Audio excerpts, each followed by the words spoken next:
우리 앞뒤 좌우에 계신 분들과 한번 인사 나누시겠습니다. 남성분들에게는 참 멋지십니다. 여성분들에게는 참 아름다우십니다. 한번 인사 나누시겠습니다.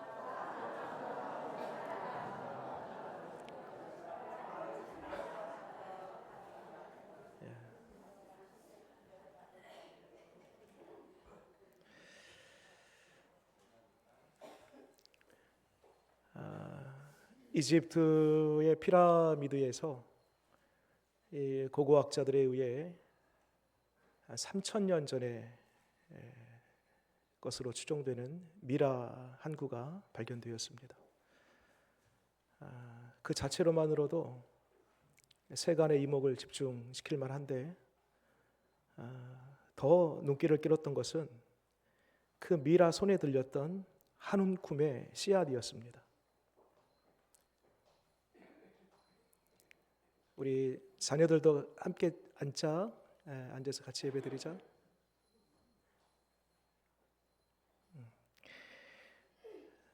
손에 들려져 있는 그 씨앗이 과연 살아 있을까, 아니면 죽어 있는 씨앗일까? 그게 미라를 발견한 것보다 더 큰 관심사였습니다. 여러분, 그 씨앗이 살아 있는가 죽었는가 어떻게 알아볼 수 있죠? 그 방법은 간단합니다. 그 땅에다가 심어보면 알아요. 그래서 실제 그것을 심어봤대요. 봤더니 놀랍게도 그 씨앗들 중에서 70% 가까이가 싹이 났다고 합니다.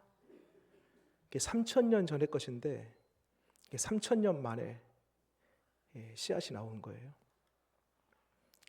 3,000년 만에 씨앗이 나올 수 있었던 그 비결은 그 속에 생명이 있었기 때문입니다. 질문 드려볼게요. 그러면 과연 이 3,000년 동안 왜 이 씨앗은 싹을 틔우지 못했을까?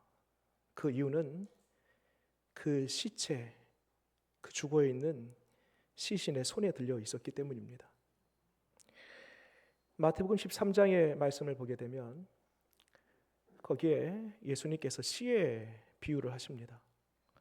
그 씨라는 것은 하나님의 말씀이고 그 밭이라는 것은 사람의 마음이다 라고 그렇게 말씀하시면서 네 종류의, 우리 조금만 해주셨으면 좋겠어요. 위에 2층에 네 종류의 밭이 나와요.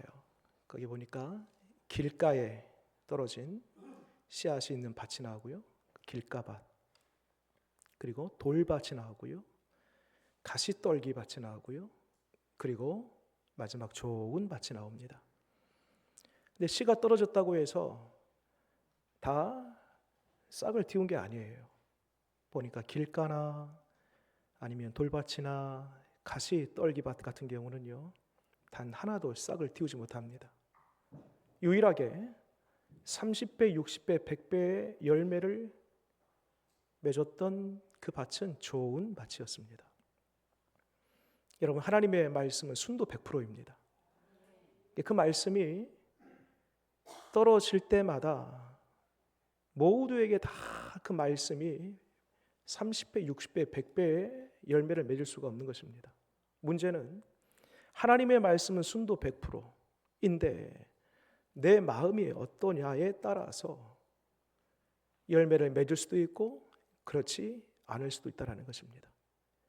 시신에 들려져 있는 그 씨앗은 그 속에 생명이 있다 할지라도 그 손에 있는 그 씨앗은 싹을 틔울 수가 없는 것입니다.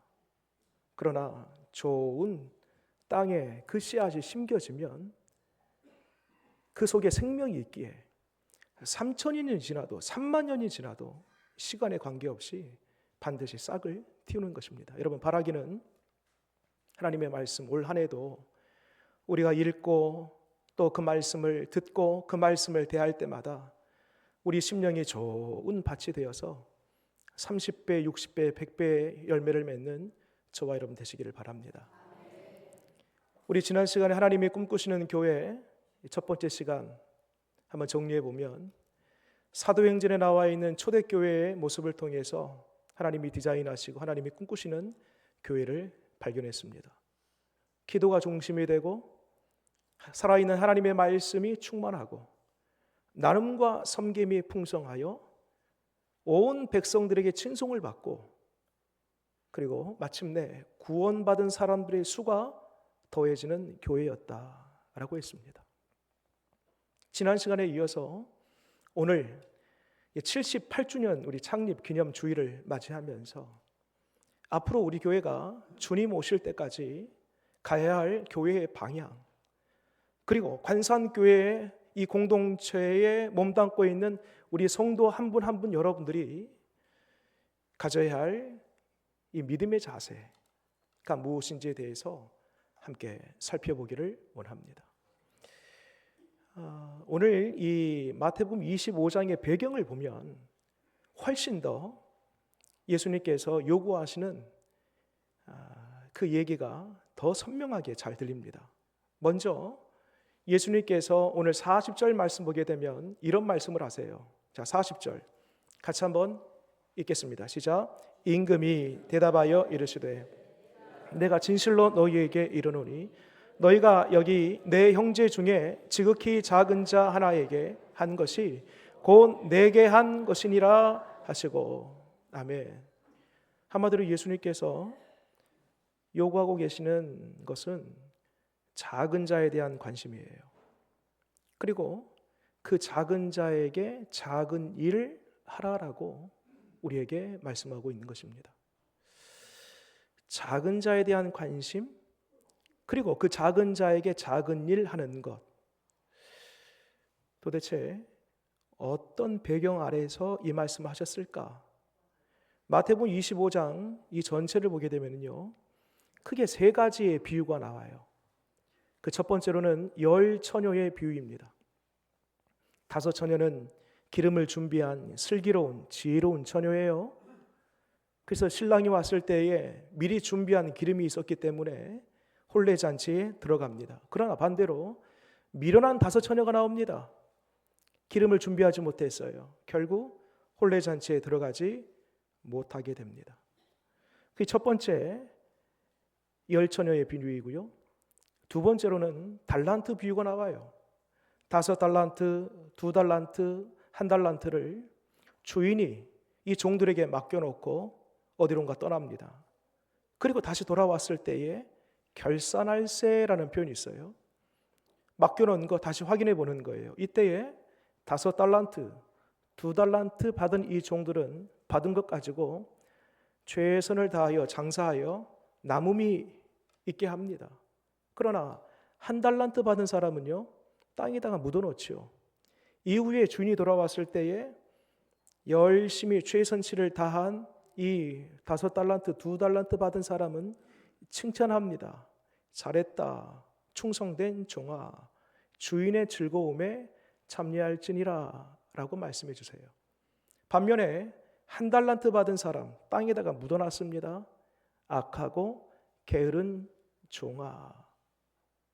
책망을 받으세요. 책망을 받아요. 이렇게 2 가지 앞에 10 처녀의 비유, 그리고 달란트 비유, 그리고 오늘 3번째 우리가 본문 읽은 이 말씀은 양과 염소의 비유예요. 그때가 되면 오른편의 양, 왼편의 염소, 그 2 부류로 딱 나눠진다는 것입니다. 말하자면 여러분, 이 3 가지 비유가 무엇을 가리키냐면 종말의 때, 그것도 마지막 날이 있다는 것을 말씀하고 있는 것입니다. 그러니까 달란트 비유를 통해서 신랑이 돌아올 때가 있다는 거예요. 달란트 비유를 통해서 주인이 돌아와서 결산할 때가 있다는 것입니다. 양과 염소로 사는 인생들이지만 마지막 때가 되면 오른편과 왼편으로 나뉘어질 때가 있다는 것입니다. 말하자면 그 끝날 종말의 때에 관한 교훈을 예수님께서 말씀하고 있는 거예요. 그러는 중에 오늘 40절 말씀 우리가 읽었습니다만 예수님께서 그 종말의 때, 마지막 때를 준비하는 성도들, 교회를 향하여서 주님 뭐라고 하신가 봤더니 작은 자에게 관심을 가지고 작은 자에게 작은 일을 하라 라고 예수님 우리에게 말씀하고 있는 것입니다. 여러분, 당시 시대는 로마 시대입니다. 팍스 로마라고 하지요. 평화의 로마라는 뜻입니다. 여러분, 당시 로마가 지배하고 있을 때의 이 팍스 로마 평화는 어디로부터 기인됐나요? 그 평화는 파워였습니다. 파워, 힘. 힘으로 그 약소 국가들을 다 짓이기고 짓누르고 강압적으로 그 땅을 빼앗고 강탈하고, 그래서 그 힘의 논리로 지배를 통하여 이루었던 평화입니다. 참된 평화가 아니지요. 힘이 있어야지 살아남는 그런 시대였어요. 당시에 시대적인 관념이요, 사회적인 통념이었습니다. 힘이 있어야 된다. 예수님 가장 가까이 있었던 그 제자들조차도 이러한 시대적인 로마의 이 힘의 원리에 따라서 영향을 받았습니다. 누가복음 22장의 말씀 보게 되면 거기에 제자들 사이에서 자리를 두고 서로 다투는 이야기가 있습니다. 네가 높냐, 내가 높냐, 서열을 정하는 거죠. 당시 로마, 이 팍스 로마, 힘으로 지배하는 이 세상의 단면을 보여주고 있는 이야기입니다. 제자들조차도 그 힘의 논리에 따라서 생각하고 인식하고 살아가는 모습을 보여줬던 것입니다. 야고보와 요한의 이 두 사람이 형제지요. 그의 어머니가 하루는 예수님께 와서 이런 부탁을 합니다. 예수님, 은밀하게 이런 얘기해요. 우리 아들이 둘이 있는데 한 아들은 예수님의 오른편에, 한 아들은 예수님 우편에 최측근으로 앉혀주세요. 여러분, 이 모습 역시 힘의 논리를 따라서 이 두 형제의 어머니조차도 이와 같이 로마가 지배하는 이 세상의 그늘 아래 동일한 영향력을 받고 있는 모습을 보이고 있는 것입니다. 그러니까 예수님의 가장 가까이 있는 제자들부터 그 로마가 지배하는 그 세상 풍조와 시대적인 흐름과 사회적인 통념 자체가 힘 아니고서는 살아남을 수 없는 시대였다라는 것입니다. 바로 이 시대에 예수님께서 뭐라고 하는가 봤더니 작은 자를 보라. 지극히 작은 자에게 한 것이 곧 나에게 한 것이다. 여러분, 당시에 작은 자는 힘없는 사람, 헐벗은 사람, 그저 누군가가 누르면 짓이김을 받는 사람, 억압에 갇혀서 아무것도 할 수 없는 그런 사람들. 그러니까 이러한 소외되고 사회적인 약자들은 철저하게 배제되고 무시되고 소외되었던 그런 시대인데, 예수님께서는 뭐라고 하신가 봤더니 주류, 시대적인 주류를 보는 것이 아니라 비주류, 사회적인 약자들, 헐벗은 사람들, 가난한 사람들, 오늘이라도 누군가의 도움을 받지 않으면 살아갈 수 없는 그 사람들에 대하여 관심을 갖고 저들에게 손을 내밀라 라고 말씀하고 있는 것입니다. 여러분, 예수님 시대나 어쩜 그렇게 오늘 시대나 같은지 모릅니다. 여러분, 오늘날 이 시대도요, 예수님 시대 지금으로부터 2000년 전에 그 팍스 로마, 힘으로 지배했던 그 세상, 힘이 있어야지 살아갈 수 있는 그 세상,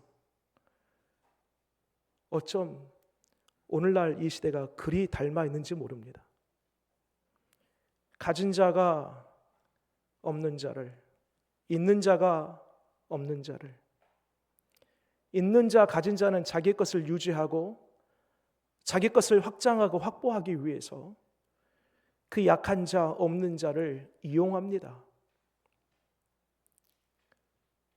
마치 피를 빨듯이 그 약자의 것들을 다 강압적으로 빼앗습니다. 이를 지킬 때에도 그 사람을 인격적으로 대하면서 하는 것이 아니라 폭언하고 폭행하고 심지어는 일한 대가를 적당히 지불하지 않고 임금체불이라고 하죠. 그런 일들을 자행합니다. 여러분, 누군가의 특별한 이야기가 아니고요. 뉴스를 틀면 항상 그런 이야기가 심심치 않게 나오는 시대. 오늘날 우리가 살아가는 이 힘의 논리가 지배하는 이 시대의 이야기인 것입니다. 여러분, 가진 자가 없는 자를, 있는 자가 없는 자를 짓누르고 강제로 빼앗고 괴롭히는 그 이야기를, 앞에 말씀드렸던 이 이야기를 딱 한마디로, 이 시대적인 언어인데요, 뭐라고 하는가 봤더니 여러분 혹시 들어보셨습니까? 갑질이라고요. 이 갑질에 대한 사전적인 의미는 다음과 같습니다. 상대적으로 우위에 있는 자가 상대방에게 오만무례하게 행동하거나 이래라 저래라 하며 제 멋대로 구는 짓, 이게 사전적인 의미에서의 갑질입니다. 참 안타깝게도요, 이 갑질이 우리 한국 교회 안에도 들어와 있다는 것입니다. 교회의 주인은 하나님이십니다. 그런데 내가 이 교회 창립 멤버야, 내가 이 교회 개척 멤버거든,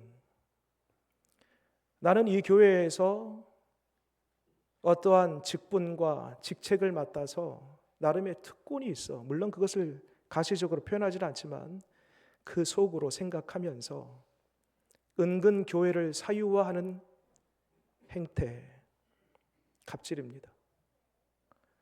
여러분, 세상에서 혹시 왕 언니라는 말 들어보셨죠? 왕 언니? 이게 큰 언니죠. 왕 언니. 혹시 여러분 들어보셨습니까? 교회에도요, 왕 권사님 있습니다. 왕 권사님. 물론 우리 교회는 없지만 어느 교회의 이야기예요. 왕 권사님 한 분이 계셔서요, 그 앞으로 줄을 세웁니다.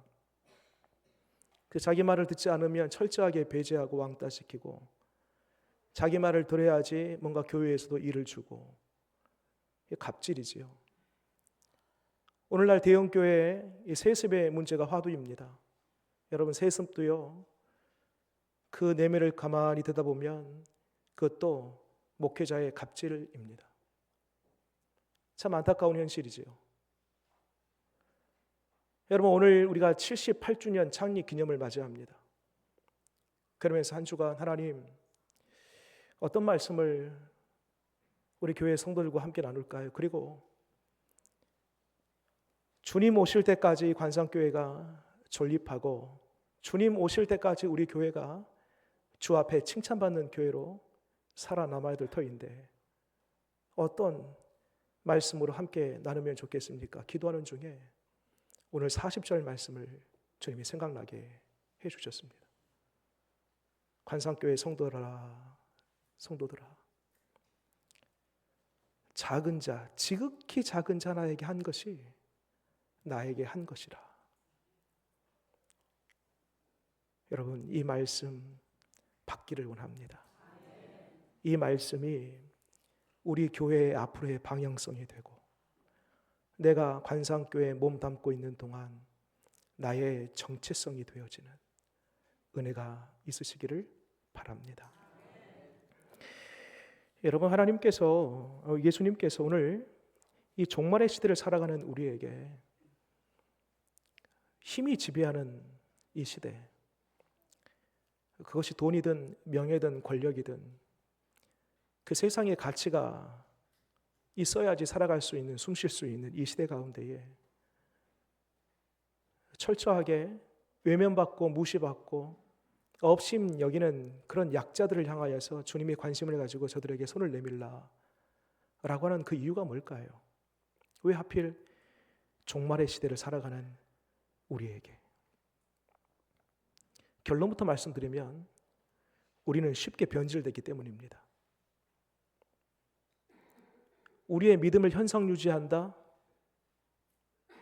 있을 수 없는 일입니다. 이 정도로 쭉 주님 나라 갈 때까지 유지하면 되지 불가능합니다. 여러분, 내버려 두면은요, 우리 가만히 내버려 두면요 99.9%가 아니라 100%다 변질되게 되어 있습니다. 사울 왕을 보세요. 처음 하나님께로부터 부름받아서 왕으로 기름 부음 받았을 때에 이 사울 왕이 뭐라고 하는가 봤더니, 주님, 저는 작은 아이입니다. 이렇게 겸손함으로 출발했던 이 사울 왕이지만 시간이 지나면서 어떻게 해요?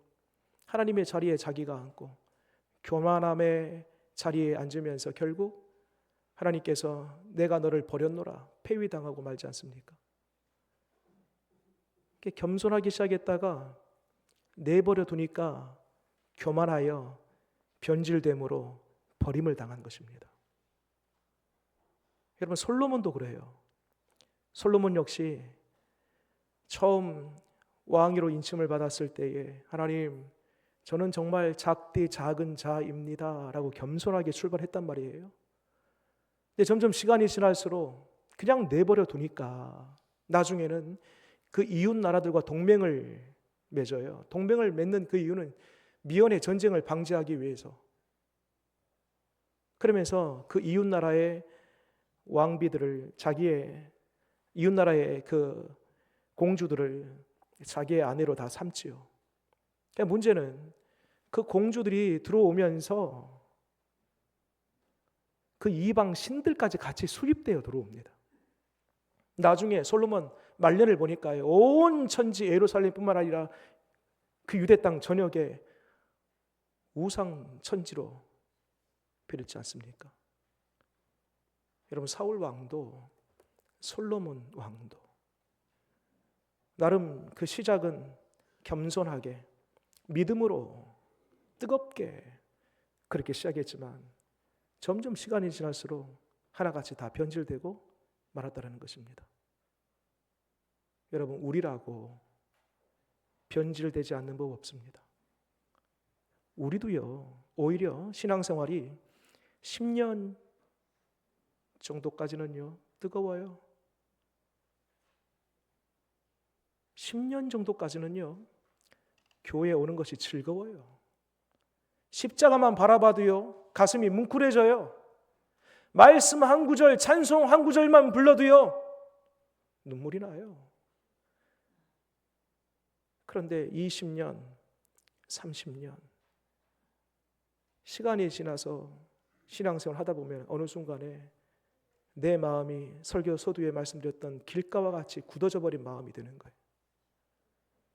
무슨 말씀을 보아도, 무슨 말씀을 들어도, 어떤 찬송을 불러도, 어떤 기도를 하도, 어떤 감흥도 감동도 눈물도 은혜도 없는 팍팍한 심령으로 변질돼 버린다는 것입니다. 여러분, 우리라고 어느 한 사람 예외 없이 나는 끝까지 변질되지 않을 거야, 지금 그렇게 확답할 수 있는 사람, 자신 있게 말할 수 있는 사람 있을까요? 없습니다. 여러분, 그런 차원에서 예수님께서 지극히 작은 자에게 나에게 한 것이라 라고 말씀하시면서 지극히 작은 자에게 관심을 가지고 지극히 작은 자에게 작은 일 하는 그것이 결국에 우리의 신앙의 변질을 예방하고 우리의 정체성이 무엇인지, 우리 교회가 앞으로 가야 할 방향이 무엇인지에 대해서 깨어 근신하여 인식하게 되고, 여러분, 이런 차원에서 예수님께서 우리에게 작은 자에게 관심을 가져라 라고 말씀하고 있는 것입니다. 로마서 12장 2절에 이런 말씀이 있어요. 너희는 이 세대를 본받지 말고 오직 마음을 새롭게 함으로 변화를 받아 하나님의 선하시고 기뻐하시고 온전하신 뜻이 무엇인지 분별하도록 하라. 자, 너희는 이 세대를 본받지 말고 이 세상의 가치, 돈이든 명예든 권력이든 그것이 힘이 되는 이 세상의 가치를 따라 살지 말고 그러면서 그 2절 밑으로 쭉 내려와서 그 구체적인 방안, 세대를 본받지 않기 위한 구체적인 방안으로 16절 말씀 보게 되면 이런 말씀을 하세요. 서로 마음을 같이하며 높은 데 마음을 두지 말고 도리어 낮은 데 처하며 스스로 지혜 있는 채 하지 말라. 어디에 마음을 두라고요? 높은 데 두지 말고 낮은 곳에 마음을 두라. 그럴 때 비로소 우리의 신앙이 파릇파릇 살아나는 것입니다. 지금의 우리의 믿음이 낮은 곳을 향하여 우리의 마음을 두고 작은 자를 향하여 손 내밀 때 비로소 우리의 신앙이 유지가 되는 거예요. 오늘 본문 보면은 6가지의 때가 나와요. 35절 말씀 보세요. 35절에 줄일 때가 있고요, 목마를 때가 있고요, 그 다음에 나그네 되었을 때가 있고요. 3가지가 35절에 나오고 36절 말씀 보게 되면 또 3가지가 나옵니다. 헐벗을 때, 그 다음에요 병들었을 때, 마지막 옥에 갇혔을 때. 여러분이 이 6가지 때를 가만히 보면은요, 이 6가지 때에 누가 있었어요?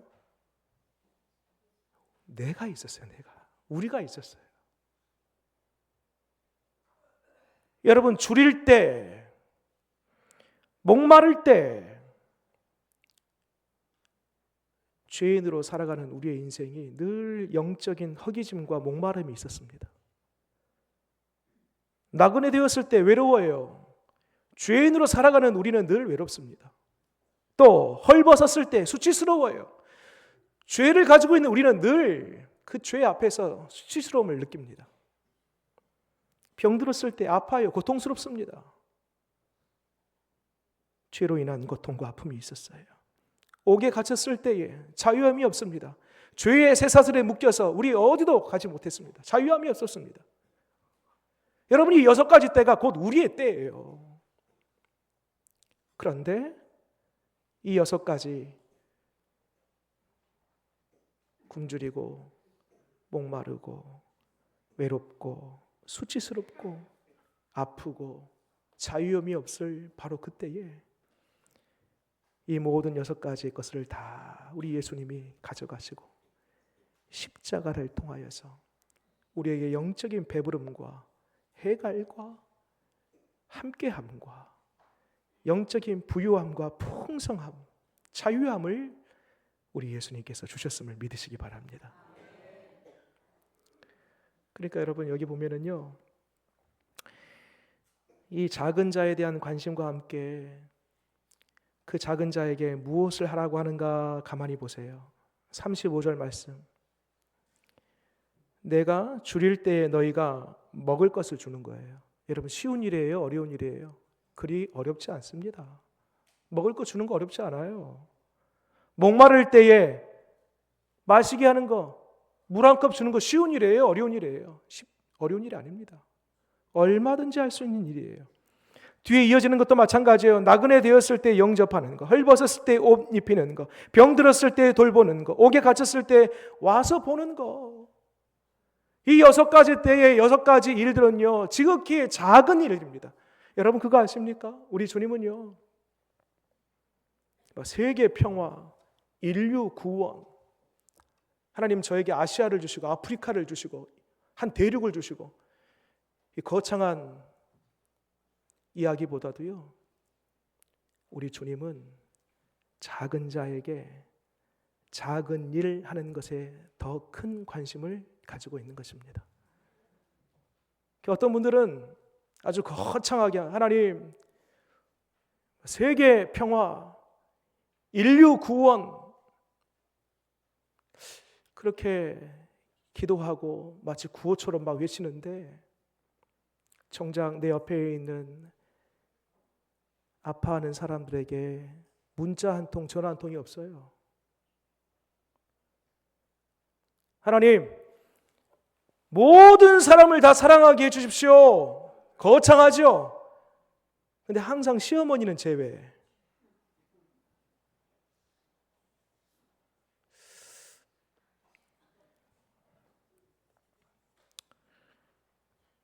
우리 주님은 큰 것, 거창한 것, 그것보다도 내 옆에 있는 작디 작은 자를 향하여 눈을 돌리고 손을 잡아주고 그에게 별것 아니지만 작은 일 하나 하는 것, 그것을 크게 보시는 주님이십니다. 놀라운 것은요, 40절 다시 한번 보게 되면 지극히 작은 자에게 한 것이 비슷하게 나에게 한 것이다 라고 했어요? 아니면 나에게 한 것이라고 했어요? 나에게 한 것이랍니다. 지극히 작은 자와 예수님이 동격이라는 거예요. 동격. 신앙생활은 뭐냐? 시선의 변화입니다. 작은 자를 발견했을 때, 야, 저 사람은 내가 도와줄 사람이 아니고 예수님의 말씀대로라면 그 도와줄 사람을 보면서, 야, 저 사람은 예수님이다. 시선의 변화.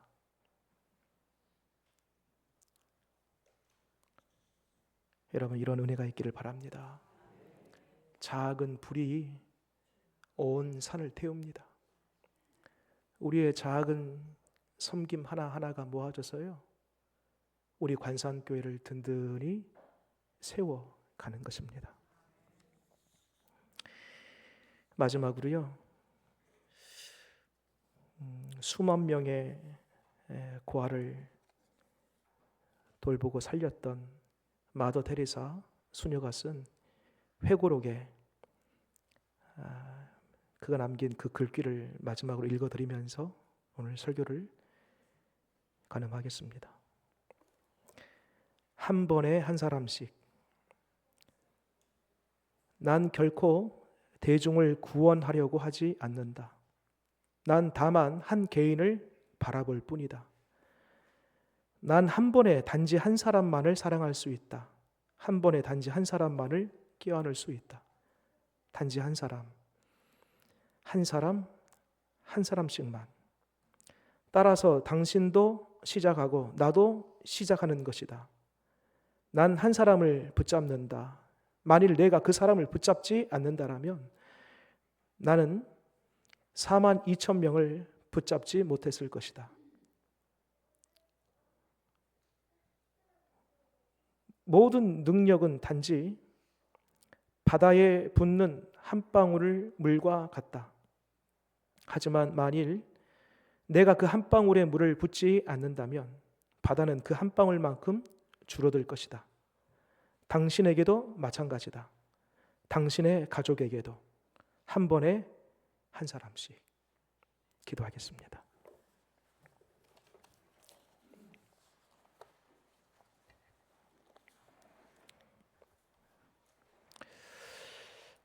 하나님, 오늘 78주년 창립 기념 주일을 맞이하고 또 특별히 우리가 이 종말의 시대를 살아가는 성도로서 우리가 어떻게 살아가야 될지, 주님 오시는 그날까지 우리 교회가 어떤 방향과 정체성을 가지고 가야 할지 오늘 마태복음 25장을 통해 우리에게 말씀해 주시니 감사합니다.